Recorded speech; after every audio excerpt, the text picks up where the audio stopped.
Hello YouTube, this is Froogle and welcome back to the final part of our trip from Pittsburgh, Kilo Papa India Tango, to Newark, Kilo Echo Whiskey Romeo in the incredible Majestic -8 Q400. In this video we're really going to be focusing on descent and approach and landing, using all the instruments available to us and having as much of it automated as possible. The reason that's kind of interesting is while this is a very advanced aircraft with a lot of advanced avionics, it is not your typical Boeing or Airbus. It won't auto land. It can't even handle an automatic descent very well without your help. You need to help it a little bit, which we'll be covering in this video, how to do a Vnav descent. Now, as always, this is a fully loaded video. What that means is I'm running the software over 2 computers. So on the main computer here that you're looking at, obviously this is FSX with the Majestic -8 Q400. The clouds that you're looking at, the textures for them are coming from Rex. The weather itself is being provided by the other computer using ActiveSky 2012. And on the other computer, we're also running Avlasoft EFB. So if we go over there right now, you can see where we're at. We're cruising quite happily up to the Vince waypoint. Then we're going up to Graham, then Beats, then Larry, Sam, and then heading into Newark. Now, I've got to make a confession. I screwed up in planning the route for this trip. BWZ, or BWZ, depending on how you want me to pronounce it, is not a good final waypoint. The stars all begin around about here. So by having BWZ as our last waypoint, we're actually skipping a lot of the stars. This is going to give us a problem. Now, the reason it's going to give us a problem is we're going to go straight from our final waypoint to an approach. Not a big deal. It would happen in the real world sometimes, as long as you speak to a traffic control and they allow it. They might tell you go direct BWZ and then they'll clear you on approach to a runway.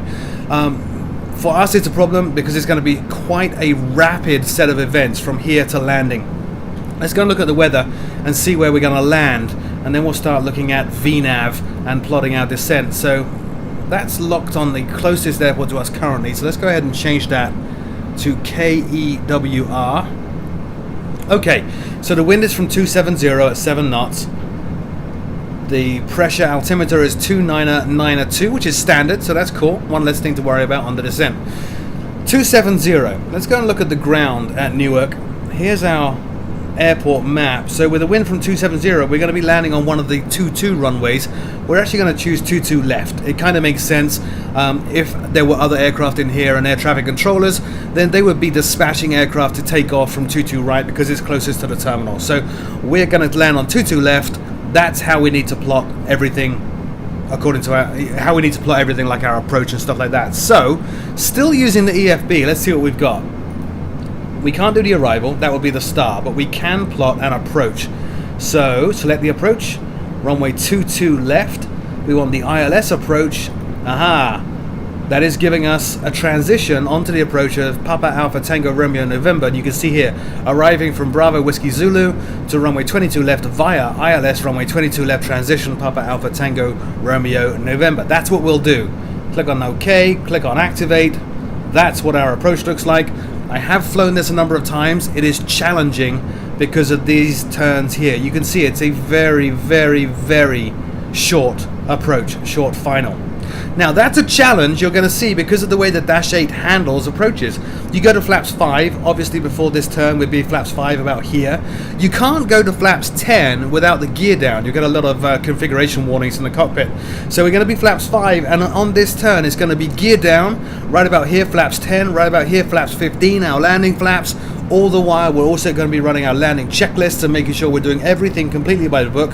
It is somewhat frantic because as soon as you put the gear down here, your airspeed is going to go through the floor, and since there is no auto throttle in the Q400, we need to be managing the throttles ourselves while still managing everything else in the cockpit and our flows and checklist.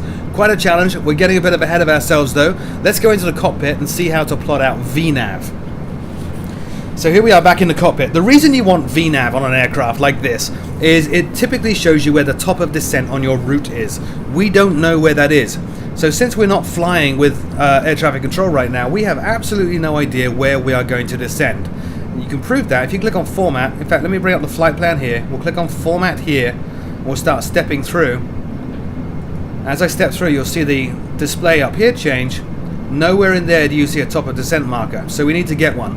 There are 2 types of Vnav in the Q400. One is Vnav 2 and one is Vnav en route. Vnav 2 would tell the autoflight system to start us descending now towards a waypoint at a certain rate of descent, and it would also then put any other waypoints beyond the one we select which have altitude constraints into its figured out Vnav path. That's cool. We don't want to do that. We want to do Vnav en route, which basically says we need to be at a certain height at a certain waypoint. We want to get there at a certain speed. When do we need to descend? And again, once we put that in, then it will plot any subsequent waypoints with constraints into its Vnav path. So let me click off format here.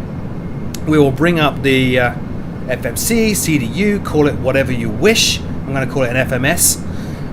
Looking through this, well, we don't have any altitude constraints here because we don't have our approach in. So let's go ahead and put that in. With the flight plan active, click on menu, click on arrival. We're going to arrive runway 22 left, which is item number 4 on this list. We are not using a star, so we're just going to click on this LSK next to approach. We're going to choose ILS 22 left, that would be number 2. The aircraft is fairly smart. It tells us, okay, you want the PATRN transition. Yes, we do. Enter. Now we can insert that into the flight plan. Now let's scroll up here. Interesting. So we have a no link after our last waypoint. That's normal. So we'll click on that. Click on delete twice. That goes away. We got rid of the no link. Next interesting thing, we have 2 gimmies here. That's kind of a bug in the Navigraph data I'm using. We'll actually delete the second one. Typically you would look at the waypoints up here on a map and figure out which one to delete if that happens to you. I've done this a few times. I know this is the one to delete. So we get rid of that. Okay, now we have a no link again, which is fine. The no link is after the runway. That is our go around. So if we do need to go around, then that's how it's going to work. So if we miss the runway at this point, we're going to be climbing, heading on this heading. We're going to hold over here just past Kilmer, and away we go. We're not going to miss the runway, we're going to land. So scrolling back up, you can see we have some constraints. TEB, Tango Echo Bravo, which if you're familiar with New Jersey is Teterboro, says we need to be at or above 3,000 feet. There is a constraint after that, at or above 2,500 feet at Gimme, and then we're on the final descent, glide path, glide slope and everything else. So we can do a VNAV to Teterboro. I'll show you how that works. Click on VNAV. You can do VNAV 2, which is, as I said, that descend now thing. We're not going to do that. So we click on 2. Here's the list of all the waypoints. We're going to go next because we're looking for Teterboro. There it is, number 12. So we type in 1, 2, enter. It now asks us an offset. This is a number of miles offset. So if we were dealing with air traffic control and they had said, I want you at 5,000 feet or 4,000 feet, 5 miles prior to this waypoint, we would put in the number 5 here, and that would handle that. We're not going to put in an offset. We'll leave that blank. Now it's asking us the altitude we want to be at. It's already looked at our flight plan. It says we need to be at or above 3,000 at this. So VNAV calculator here is saying, well, we'll just put you at 3,000 then, okay? So, okay. And your rate of descent. How fast do you want to drop out of the sky? We're going to drop out of the sky at 1,800 feet per minute. Not crazy fast, not crazy slow. The passengers won't be too upset with that. That is a good number. Click enter. Now we get a warning up, which is going to tell us that we have VNAV disconnect, because we're nowhere near that waypoint yet, which is why it's telling us that. Nothing to worry about. What we can do now, though, is we can click on flight plan. We can use that magic format button again to scroll through our flight plan. Look at this display right here where my mouse is. Next. Next. See it changing? Next. Oh, look, top of descent. Right around Tomin. That is our top of descent. We now have VNAV all selected. There's not really a whole lot more to do at this point until we get nearer to top of descent. Once we get nearer top of descent, then we'll start our descent checklist. When we get into descent, I will show you a neat little trick to set up the radios for landing. So I'll cut the video right here and I'll see you in a few minutes. Okay, so we're about 40 miles out from top of descent, a little bit more than that, probably about 50 miles, but it's plenty of time for, I think, for us to plan our descent. First thing we need to do is figure out what our VREF speeds and our V-approach speeds are going to be. The way we do that is actually down here. Go to the FMS, click on performance, and it will show you your landing weight. So we're going to be about, see how it's fluctuating, about 57,000 pounds. Now, you get a couple of speed cards with the Majestic -8 Q400. One of them, we're flying in America, so we're going to use the Imperial speed card. If we're in Europe, we'd use the metric one. So let me go on over to the other computer. Here's the Imperial speed card, and I've actually brought up the landing page already. got two tables here that we're most interested in, flaps 15 and flaps 35. If the runway was contaminated in some way, like snow, ice, rain, standing water, all that good stuff, we'd probably go with flaps 35. There is a little rain right now in Newark, but not a great deal, so it's not really going to be considered contaminated. Now, the temperature that we're flying in is pretty cold. We are going to hit some ice on the way down, but we are not landing in icing conditions. Okay, even though it says here when flying in icing conditions, I'm going to ignore that. I already know from practicing this we are going to land without ice on the airframe. If, however, it was going to still have ice on the airframe when we landed, we'd need to click a little switch in the cockpit to increase our VREF speeds, making the landing considerably harder than it already is, which is another reason I'm not going to do that. So just take my word for it, we're going to be completely fine. We're landing flaps 15, we're going to be about 57,000 pounds. There's our speeds right there. So V approach 122, VREF 121, not a whole lot of margin between the two. We're not even going to be that accurate on holding them because we're going to be manually managing the power levers all the way down. So we've got our VREF speeds and our V approach speeds around 121, 122. Next thing we need to set up is the radio. So back over here on the EFB, if we go and look at Newark approach, you can see our radios are 108.7 for the localizer and a course of 219. Okay, 108.7 and 219. So let's go back into the cockpit. Let me show you how to set those up, because it's a little challenging. There's top of descent hurtling towards us right now, so I can't take too long to do this. We currently have the PFD set to follow the FMS. Alright, if we were to switch that into radio, into VOR for example, to tune the course, we would completely screw up the auto flight system, so we cannot do that. So we need to find a way of tuning the radio and setting the course without messing with this. It's actually very, very easy to do. Back here, see this switch here?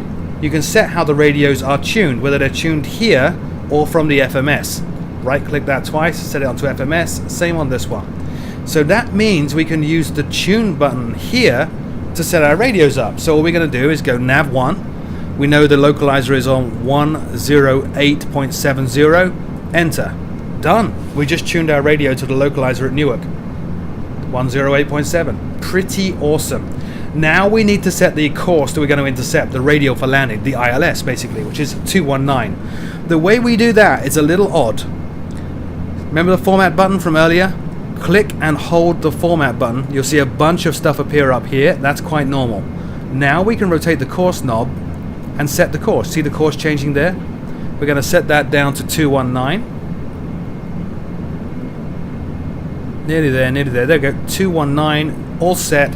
So the radio is tuned. We have set the course, which is 219 degrees. We are all good to go now with the radios tuned in. Click and hold format. All that stuff goes away. That's all done. We already know our barometric pressure on the ground at Newark is actually standard 29902. Don't need to worry about that on the way down. All we need to do now is wait for Vnav to kick in. What you're going to see is a little V indicator appear here. When that appears, we will dial in a new altitude into the autoflight system and do Alt-Cell. Now, if you've flown this aircraft before, you know that won't cause us to descend, and that's completely fine. We're setting in an altitude that we want to intercept, and that altitude will be the final altitude constraint of our flight plan, which you'll remember just past Teterboro is 2,500 feet. So once that V appears, I'm going to put 2,500 feet by using this knob and then Alt-Cell. The next thing you're going to see, once we get very, very close to the top of the descent, you'll see a Vnav alert message come up here. At that point, we click on the Vnav button here. That will start our descent. Now, because there is no auto throttle in this aircraft, we need to manually manage the power all the way down. We need to be very careful not to overspeed, obviously. Under 10,000 feet, we need to make sure that we're not breaking the law and not going over 250. We'll actually be a lot lower than that, probably about 220. And we'll be managing the speed by hand with the power levers all the way onto the final approach. That's where it gets interesting, as I said before. Look back over here on the EFB real quick while we're still waiting for top of descent. Here is our approach right here. It is tight, it is fast, it is not going to take a long time. Flaps 5 here, gear down as soon as we have the glide slope. Flaps 10 straight after, flaps 15 pretty damn soon after that, and we'll be landing. Right, back in the cockpit, you can see the VNAV indicator has appeared, that V. So we're just going to dial in the new altitude now of 2,500.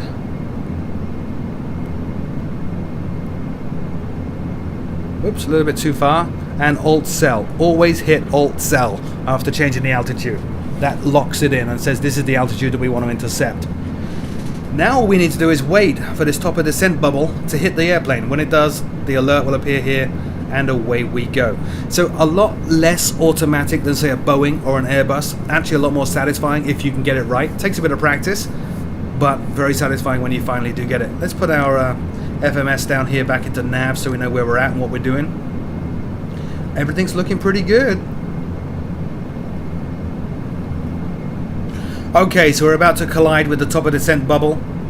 So watching this now eagerly for that alert to appear, and then we will hit the Vnav button over here, and then we'll start running through our descent checklist, making sure the aircraft is fully configured. But I'm going to take my time with that. You remember the key to flying any aircraft is fly the aircraft first. So once we actually hit Vnav and start descending, going to make sure that the power is good, then we'll run that descent checklist to make sure everything is fine with that. And try to be a little bit cautious and methodical. Oh, there's the marker moving. Already we had a Vnav alert pop up, so Vnav path is now on. There we go. Nose is going down. We are descending. So back off the power now. You see the speed is climbing rapidly. So off the power, down to near idle. Just watching for that speed to stabilize around about 240. So 244 currently. We are currently off path. We're a little bit high. The aircraft will catch up. You can see we're already descending at 2,000 feet per minute, now 1,900, and it will back it off to 1,800 when it feels appropriate. It's a pretty smart system once you get the hang of it. Alright, I think my power's good, so I'm going to run through the descent checklist now. So altimeters, set and cross-check, 29 and 902 standard on both sides. We are all good. Fuel balance. We have a little bit more fuel in the starboard tank, but nothing serious, so that is checked. Pressurization is set. We already have our landing altitude already dialed in, I think. Let me check. Yes, we're all good on that one. Cabin PA, I'm not going to do the cabin PA, but this is where we tell everybody to sit the hell down. Fasten seatbelt switch just to reinforce the point, that is already on. And approach briefing, we've already done it. We're running down to runway 22 left, ILS approach via the PATRN transition, and it's going to be frantic. Okay, so now all there is to do is to wait for 10,000 feet, where we will run the approach checklist. Until then, we just need to keep a very close eye on this. We don't want to drop the speed too much. This aircraft will bleed speed in a hurry, even when it's descending. We don't want to do that too much. We don't want to, in a live environment with other aircraft around, we don't want to slow down and slow up the 777 that's trying to follow us on approach. So keep our speed up, but not crazy high. You know, if you suddenly get a gust of wind on the nose, it's very easy to overspeed if you're a little bit too high. Going to keep it just around 240. And that should be good. 240 is our indicated airspeed, incidentally. Our actual ground speed right now is 376. Insane. We have a tailwind as well, which is not helping us. A 51 knot tailwind. It's pretty high for this little plane. Gets blown around quite a lot. Don't forget, transition altitude in America is 18,000 feet. That's where we would come off standard and set in the actual barometric pressure at the airfield, the QNH. Sorry, not at the airfield, at the area. QFE is at the airfield.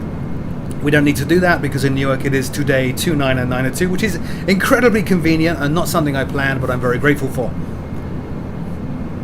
Let's change the range up here on the PFD. Just to get a little bit more detail. It's already looking intimidating. All the waypoints all bunched together in a big hot mess.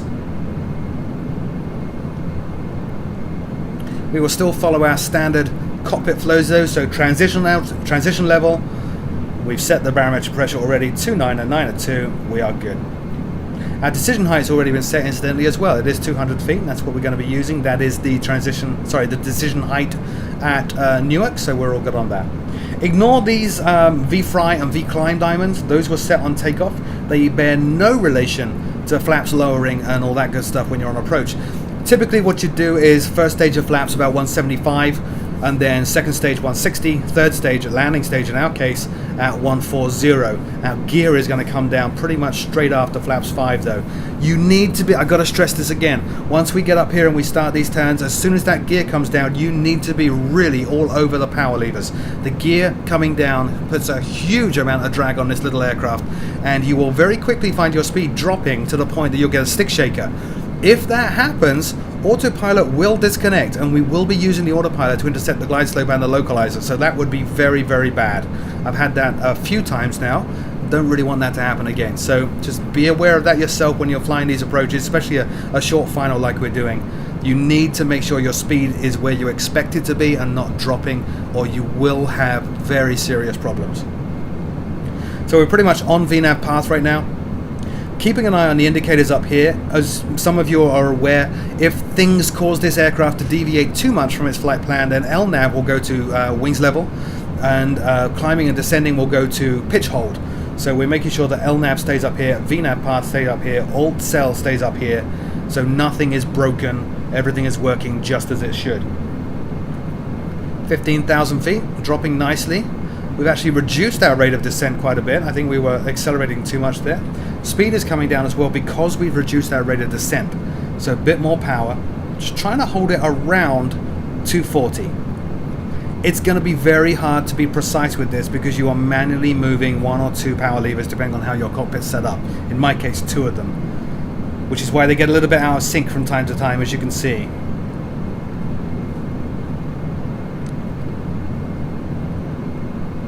There's our ice detected. Let's go ahead and put the anti-ice stuff on. That's because of all the clouds.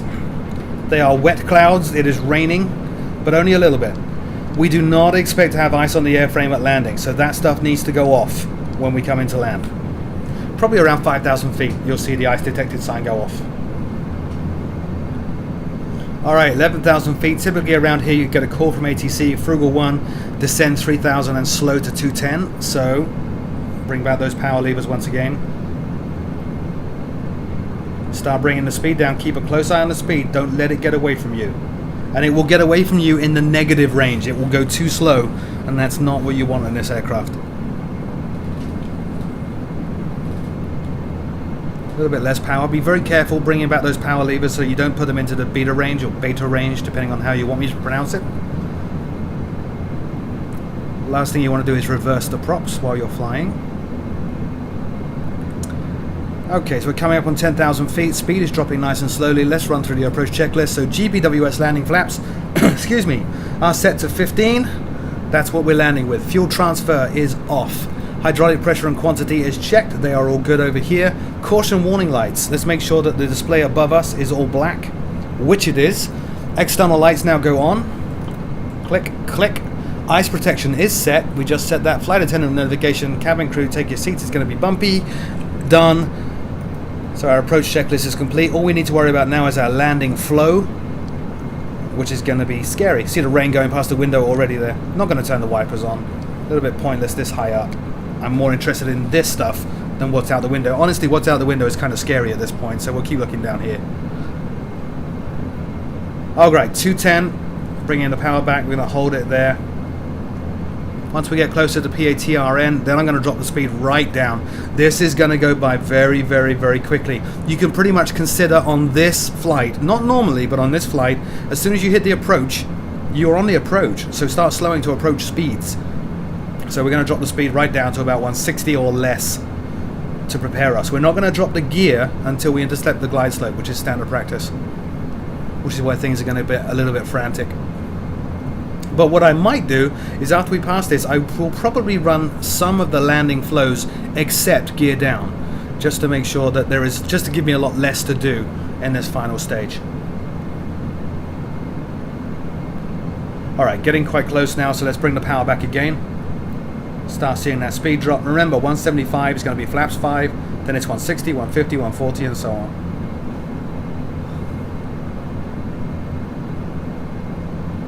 You do need to compensate for lowering things that add drag with power. It's much more noticeable in this aircraft, I think, than a jet like the 737, 777, or of course the Airbus.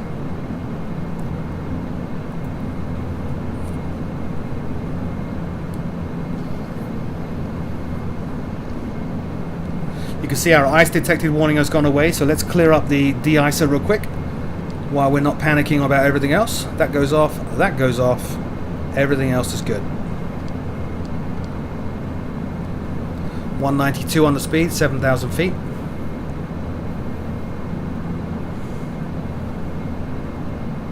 Let's drop the range once more, down to 10 miles now. That's how close we are. Just about 6 miles away from PATRN. Speed is coming down nicely. I'll see if I can pull these power levers back just a tiny bit more without going beta. That's about as much as I dare go. 183, 182, 181. Getting ready now. Hand is on the flap lever, ready to go. We will hold 170. There's 175, so flaps 5. Flaps are down. Bring back the power now to compensate. Trying to hold 170-ish. Let's do some of these landing flows. Got them up on the other computer already. So standby and PTU pumps now need to go on. Oops, speed's coming up. Always fly the aircraft first, Froogle. Right, standby and PTU pumps. Those two there. On. Tank auxiliary pumps, we'll put those both on. If you don't have auto feather on landing. Reduced MP, we're not going to worry about that. Condition levers can go to max. You'll hear the engine spool up quite a lot. Bleeds. Bleed flow knob now needs to go to minimum. Bring back the power. Speed is dropping once again. Let's quickly bring the bleeds down to minimum here. Great. Flight attendants, sit down. And we're all good to go.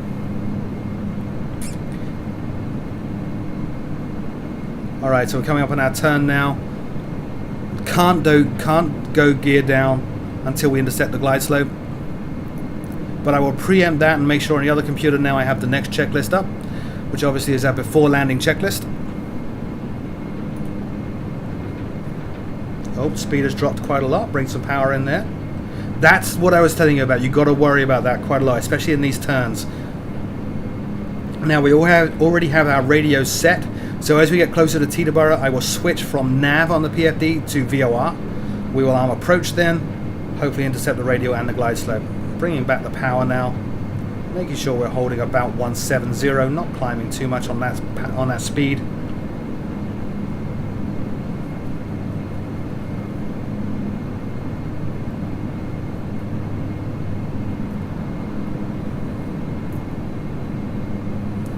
Alright, let's get to a different view. That's why we're not looking out the cockpit. Scary, huh? There's Newark right there. Very, very short approach. Short final.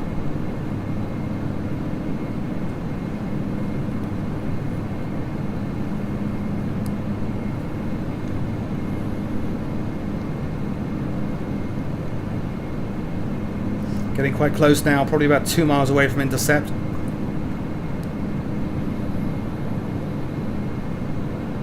So I'm going to switch the nav source right about now. Right click, up comes the ILS. Now I've actually just made a critical mistake. This is Froogle from the future, by the way, putting a voiceover on. Notice how on the PFD it says wings level and pitch hold.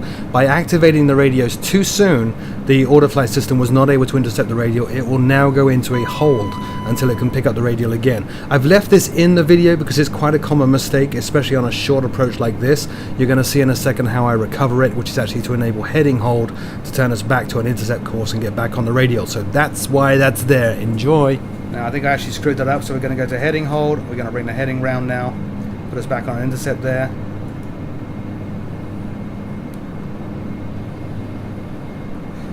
Speed has come down, which is fine. Can't go next stage of flaps right yet, because we're not on the glide slope. Just going to bring the power up. Bit of a shambles there. I'm not going to edit that out. We'll leave that in.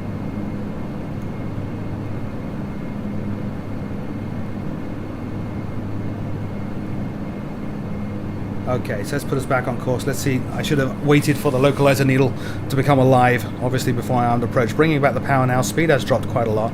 It's actually dropped to a nice point, so we're going to try to hold it around about 150 here. Localizer alive, just flashed up.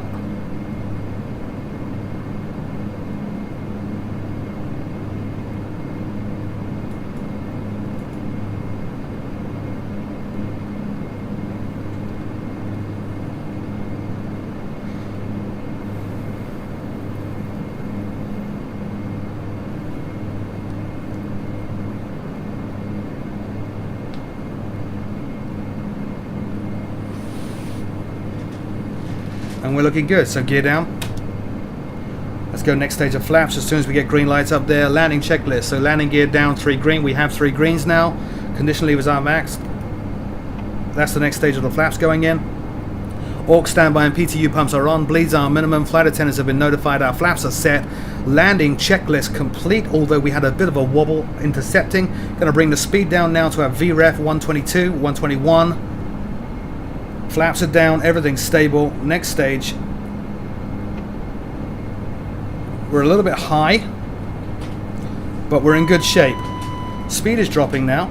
So what I'm going to do is bring the power back, disarm the autopilot, and manually fly the aircraft from this point. Trim is key at this point. So I'm a little bit high. I'm just going to get it down, intercept that glide slope. 22 left. Always good to remind yourself left or right. Alright, off the power. Watching our speed there. Trying to get back onto that glide slope. It's coming up now. There's the outer marker. Bit of nose down trim now. That chirp chirp was because I was holding the trims, which is normal.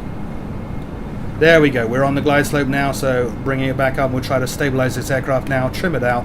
Back on the power. Speed is dropping like crazy. A little bit low.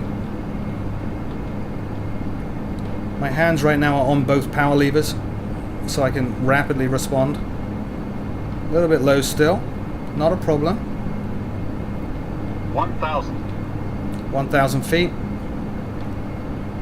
Slight wind on the nose from the right, so a slight crosswind now.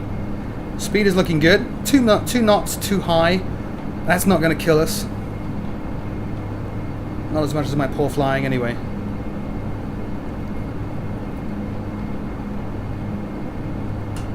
Alright, there's our 121. Back on the power. We don't want to drop beneath that. You see the red marker on the speed tape there. We're slightly off the localizer, so we're going to go right, line it up. A little bit too high now. Not crazy high. Do need to trim this a little bit, which I just did. Oh, that wind, that wind. 121. And it is dropping a touch. Back on the power, just a touch. There we go, looking good. When landing, the picture you want out of the windscreen there, windshield, is the center line of the runway between your legs. Not the virtual legs, your actual legs. So you can see it's kind of hitting my right knee right now. You'll never get a soft landing in a Q400. They are always firm. Don't be beating yourself up too much when it comes down with a thump. Plus 100. We are landing. Minimums. Trying to compensate a little bit for the wind here as well. Speed is good. 122 now. Whoa. That was an unexpected little gust there. 50. 50. 40, 30. 20. Don't chop 10. the throttles. And down we go. Okay. Props back now into beta range. Don't hit the brakes.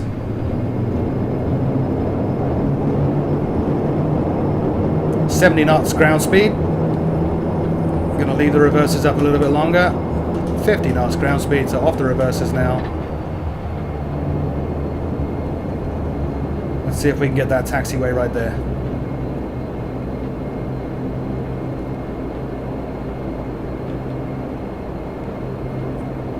We're good, so we're under the 20 knot speed limit. Don't forget now you're on the ground, so rudder pedals to turn you and the tiller. We'll put this into taxi mode. We'll turn the taxi lights on once we clear the runway. Let's look at the after landing checklist now.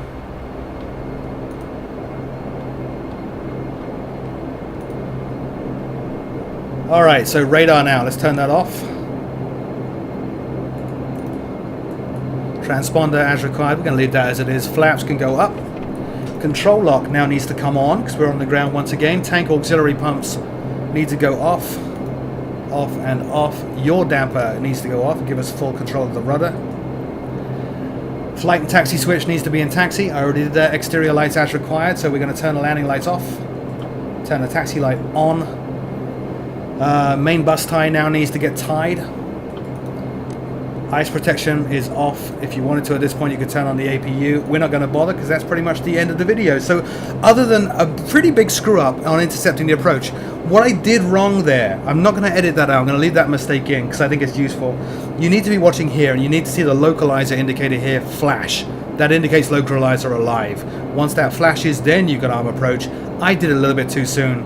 The aircraft didn't know what to do, so we had to go into heading, turn back, and then wait for it to flash again. A little bit of a wobble. In the real world, that would have been serious. Thankfully, we're in a simulator, so who really cares? You get the idea. Other than that, interesting plane. Interesting because you have so much to do on that final and that approach and that landing, especially if you're following flows and checklists. Practice, practice, practice. That's all I've been doing until I finally got it kind of almost right just now. Hope you enjoyed this video. As always, my name is Froogle. If you have not checked it out yet, do take a look at facebook.com/FroogleSim, where you can see me complaining about how hard some of these videos are to make behind the scenes and get news on upcoming videos. Thanks for watching, guys.